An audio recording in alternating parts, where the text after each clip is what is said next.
Yes ready. Dictation शुरू हो गई 5 सेकंड बाद। महोदय, मुझे इस संबंध में एक बात और कहनी है। वह यह है कि मुझे मुख्य आयुक्त के भाषण के अनुसार यह आशा थी कि सरकार मजदूरों की उन्नति के लिए, उत्थान के लिए, उद्योगों के विकास के लिए और गांवों की स्थिति सुधारने के लिए तकनीकी प्रशिक्षण देने का काम करेगी। लेकिन ऐसा ज्ञात होता है कि आर्थिक शक्ति सीमित होने के कारण इस ओर कार्यवाही करने की संभावना नहीं रही। फिर भी मुझे आशा ही नहीं अपितु पूर्ण विश्वास है कि भविष्य में हमारा मंत्रिमंडल इस ओर अवश्य अविलंब ध्यान देगा। इसी प्रकार से ग्रामीणों की अवस्था सुधारने के लिए सरकार घरेलू उद्योग धंधों को भी बढ़ाएगी, जो अभी तक नहीं के बराबर है। विराम पेरा। भारत की दृष्टि से कुटीर उद्योग बड़े उद्योगों की अपेक्षा अधिक लाभदायक है। पहली बात तो यह है कि भारत एक गरीब देश है और उसके पास इतना पैसा नहीं है कि वह बड़े उद्योगों के लिए पर्याप्त संख्या में बड़ी बड़ी मशीनें मंगवा सके। बड़े उद्योगों के लिए बहुत बड़ी बड़ी महंगी मशीनों की आवश्यकता होती है, जबकि कुटीर उद्योग छोटी छोटी और सस्ती मशीनों से चल जाते हैं। कुटीर उद्योगों के लिए न तो बहुत बड़ी बड़ी इमारतें बनानी पड़ती हैं और न ही बहुत महंगी मशीनों की आवश्यकता पड़ती है। अतः ये उद्योग छोटे छोटे गांवों में भी प्रारंभ किए जा सकते हैं। कई उद्योग तो इतनी थोड़ी पूंजी से भी शुरू किए जा सकते हैं कि उतनी पूंजी प्रायः हर किसी व्यक्ति के पास होती ही है।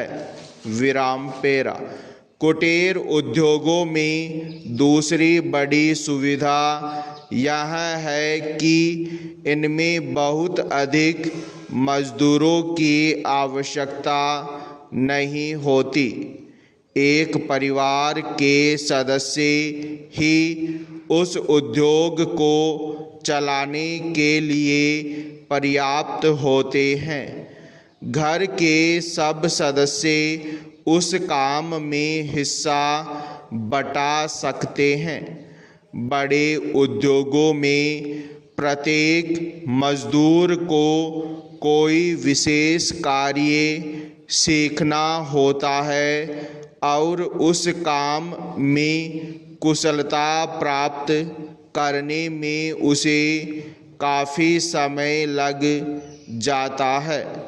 तीसरी चीज़ जो मैं आपके सामने रखना चाहूँगा वह यह है कि जो विचार और सुझाव आपके सामने प्रस्तुत किए गए हैं वे एक पवित्र, शुद्ध और जनता व प्रांत के हित को ध्यान में रखकर ही प्रस्तुत किए गए हैं और मुझे पूर्ण विश्वास है कि बिना किसी दलगत भावना के शिकार हुए आप उनकी जांच करेंगे और यदि वे जनहित की कसौटी पर खरे उतरे तो उन पर कार्रवाई करेंगे।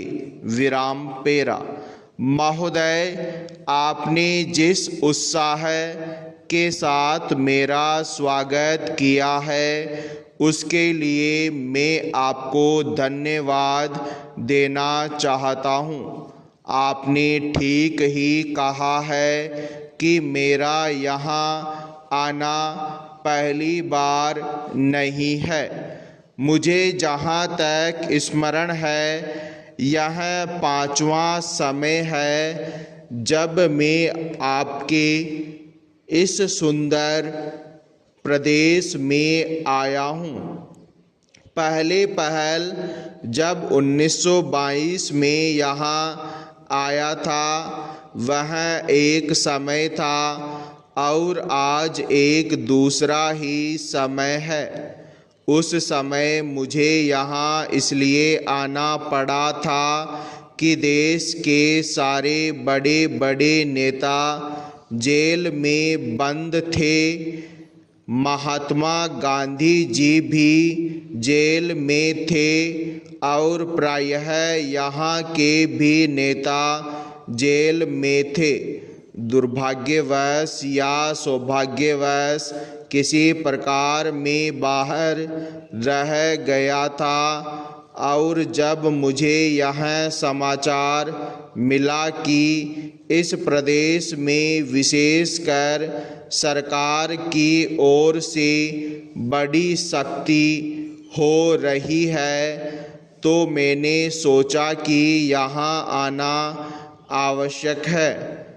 पूज्य मालवीय जी से मैंने इसका जिक्र किया तो वह बड़ी प्रसन्नता के साथ यहाँ आने के लिए तैयार हो गए।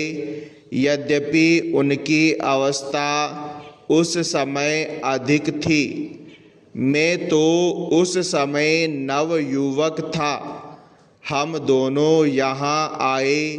यह आज से 32 वर्ष पहले की बात है और आपके इस सुंदर प्रदेश का मुझे पहल परिचय मिला।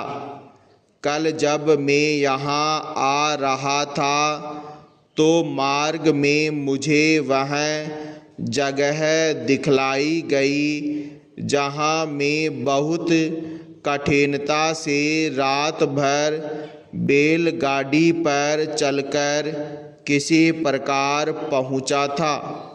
अब तो यहाँ पर कुछ अच्छी सड़कें भी बन गई हैं और कल मैं यहाँ कई मील दूर से मोटर गाड़ी पर चलकर पहुँचा।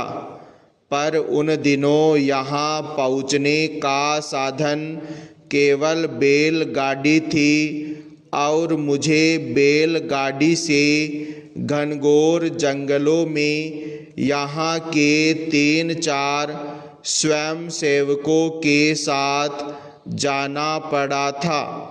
जब मैं उन दिनों की तुलना आज से करता हूँ तो मालूम होता है कि इन कुछ वर्षों में कितना अंतर पड़ गया है। विराम पेरा।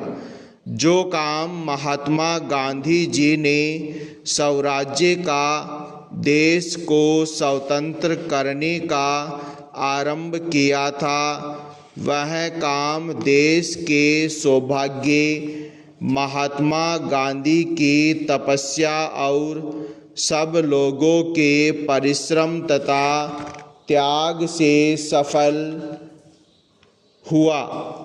5-6 वर्ष बीत चुके जब से हम स्वतंत्र होकर पूरे दायित्व के साथ अपने देश का शासन चला रहे हैं आज भारतवर्ष में ऐसा कोई स्थान नहीं है जहाँ के लोग अपना शासन स्वयं न चला रहे हों।